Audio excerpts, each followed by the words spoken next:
Азыр мындай оозду жаап атып ойлондум да. Ооз ачканы же ооз жапканы, бүгүн тамакты каяктан табам деген ой келбейт да, например, бизгечи. Аллага шүгүр.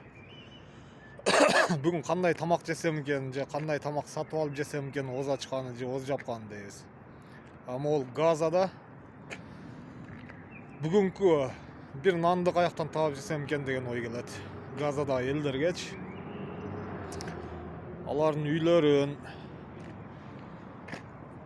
бүт мал дүйнөсүн еврейлер тартып алып койду, Алланын алатына калгандар.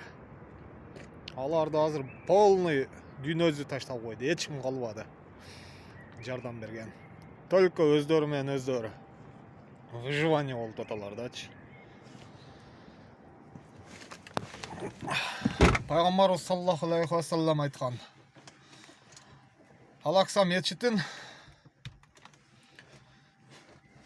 эч ким коргой албайт.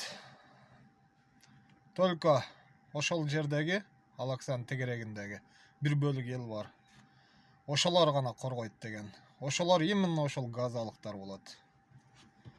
А мечитти коргош, Алаксаны биздин милдетибиз болчу. Кече Орозон башталышында Алакса мечитинин имамын кармап кетишти уже еврейлер.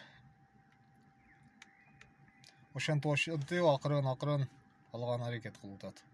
Алакса мечитти коргош бүт мусулмандардын милдети. А Газадагы элдер, алар элдердин өздөрүнүн жаны артык эмес. Ошо Газаны сактап калыш үчүн ал жерде жашап атышат. Эмесе өздөрүнүн жаны артык болгондо башка жактарга качып кетет эле.